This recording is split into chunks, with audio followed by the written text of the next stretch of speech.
Hey everybody, I'm Dr. Angel Storm. I'm the founder of Ashes to Beauty Ministries. Welcome to my YouTube channel. Today I'm doing a video that I realized that I never have really talked about this topic before, and I want to cover it today. So the topic is the difference between co-parenting and parallel parenting. So you probably have heard these terms before if you have a child with a narcissist.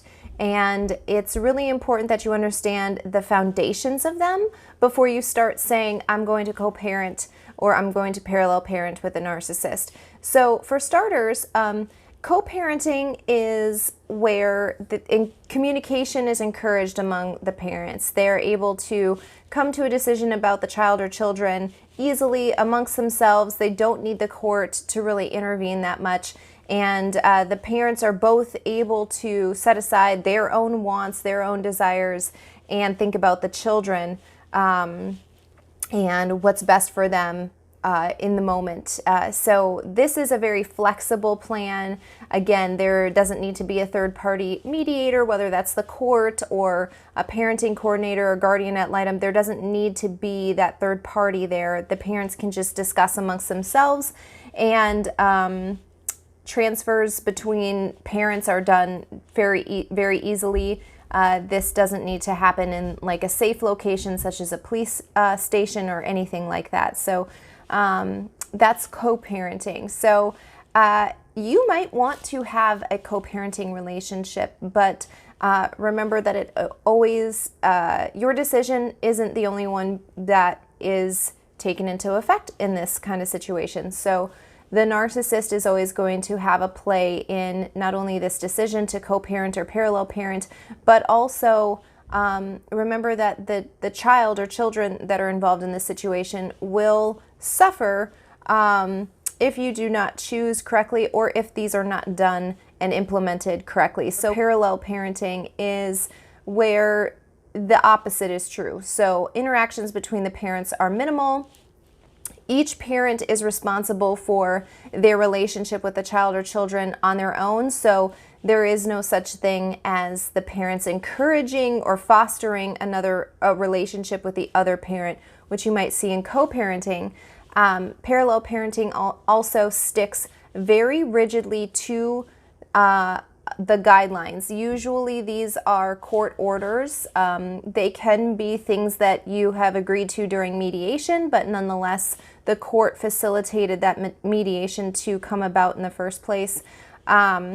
There's usually the need for another third party. So whether or not you're in court a lot, and again, if you are involved with a narcissist, this is a tactic that they use because the system, the legal system can be used as an extension of their abuse towards you, whether that's financial, verbal, emotional, all of those things can come into play through the court system. So that's another thing to take note of. But another third party is going to be necessary if you are trying to parallel parent. So this is going to be a parenting coordinator. This is going to be a guardian ad litem. Maybe a child's therapist. There's going to be a third party who facilitates even drop-offs and pickups of the children, all that kind of stuff. And the focus of this type of parenting is the adults. So the adults are given rules and expected to follow the rules, and the children are subject to the rules of each parent. So, you know, if at your house you have certain rules, then at the narcissist house, they have certain rules and the children are expected to adjust accordingly. The important thing that I really wanted to bring up about co-parenting and parallel parenting is that lots of people say, I'm going to parallel parent, but then they don't do it. So again, you need to view the boundaries within the situation as concrete ones that cannot be moved. So there is no such thing as, oh, the narcissist is nice this week. I could give him a few extra minutes, or I could let her do X, Y, and Z. There is no such thing as that. These are the rules. These are the boundaries. We are abiding by those specifically and strictly. So if you are not prepared to set those kinds of boundaries, don't say that you're parallel parenting, because you'll be confused if you ever do try to start implementing what you're trying to do. What you're trying to do in that situation is to do a cooperative co-parenting technique, which again takes two people and two people's commitment, not just a one-time thing, but commitment to operate in that kind of thing. And that's very difficult to do with a narcissist. While I'm talking about this subject, I want to also bring up the fact that you need to be realistic about what is happening. So not just the fact that this is your life, this is your children's lives that are being affected right now, but also what is the future going to look like? Ultimately, the point of having a parenting plan is so that you can move on with your life, right? So that your children will have some sort of a schedule, they have some sort of normalcy to their lives, the ebbs and flows of it, so to speak. And you need to be very aware of the narcissist when you are setting up either a co-parenting or a parallel parenting plan. You need to recognize the situation for what it is. This is not just someday gonna get better.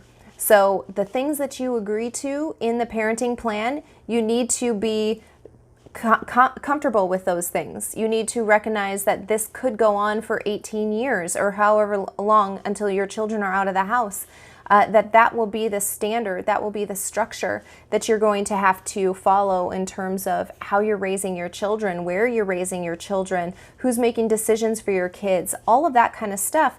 You need to be, you need to recognize, like, this is not just for a month or for a year or whatever. The narcissist will often use the fact that you have a child together as a way to draw you into other legal battles, financial, spats, and all kinds of other things. So this really needs to be something that you think about. And again, setting those boundaries and honoring them as if they are concrete is what's going to help you do that. This will also help create distance between you and the narcissist, which I speak a lot about, so that their words, their emotional ploys to try to get you to feel sympathy for them, to try to get you to bend your knee to their will, even though you know that they've done this before, but now you're kind of considering it. All of those kinds of things are going to stop. You need to have these concrete boundaries, and you are the one who controls whether or not they are set, whether or not they are honored. This is one other thing that I want to tell you quickly before I end this video, is that I see with a lot of my clients, they do set up some sort of thing, right? They set up a parenting plan, whether that was court ordered or they agreed to it in mediation, and then the narcissist doesn't agree to it. And then they're shocked. The narcissist isn't agreeing to it and nobody's doing anything about it.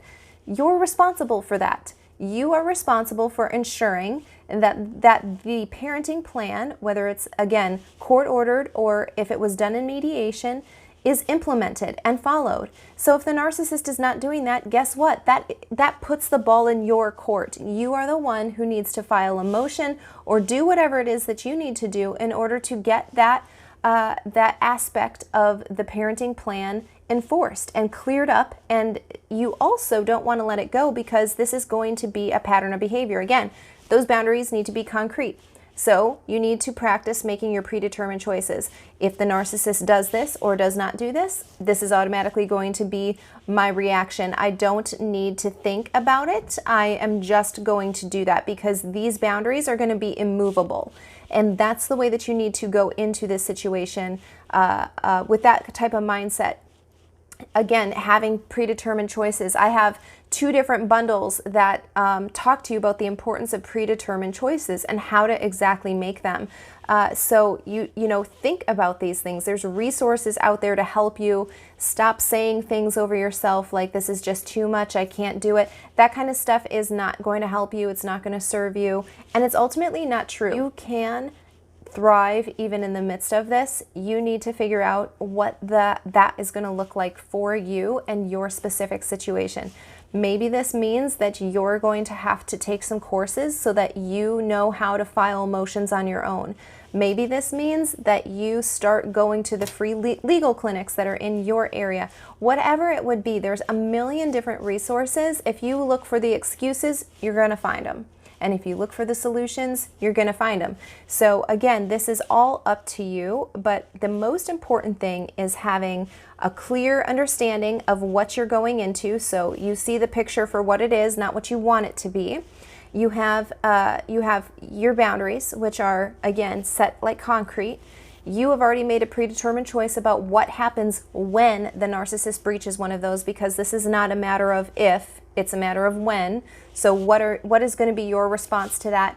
And you've already found your peace in this situation. You've already accepted that this is going to be the situation. You're not looking for sympathy from others. You don't spend your time thinking, oh, why is this happening to me? Or this is so unfair. While those things might be true, they're not helpful. They're not constructive. They are putting you in a cycle of toxic rumination, which is not good for you or your babies. So you need to get out of that cycle, and you need to start doing the things that you can do proactively to make this as peaceful a situation as absolutely possible, both for you and for your kids. So I hope this video helps you kind of understand the differences between co-parenting and parallel parenting, and what you need to understand or do before entering into either one of them. One, is it realistic that you would ask the narcissist to co-parent with you? If it was, you'd probably already be doing it already. Number two, you need to have the predetermined choices already lined up, because what you don't need is to have the narcissist breach a boundary and have it wreck your world, like, oh, he's or she is not, doing the thing that they said that they would do. Why is that surprising? That should not be surprising. What you need to do is have the decision already made in your mind about what you're going to do when that happens. And this can include making sure that you have a support system around you, people who you can call, people who you can talk to about the situation, so that you aren't just making decisions or feeling isolated in your situation. Again, that's one of the tactics of the narcissist. They want you to feel alone. They want you to be quiet. They want you to just accept whatever they do. What you need to do is the opposite of all of those things. So build yourself a support system. That way, when this happens, you not only have a clear plan forward, but you also have somebody who can help you, people who can come around you and support you and your kids as you move forward with whatever decision it is that you're making. So again, I'm Dr. Angel Storm, and if you haven't already, be sure to subscribe to my channel below and click the little bell so that you're notified whenever I upload a new video to this channel.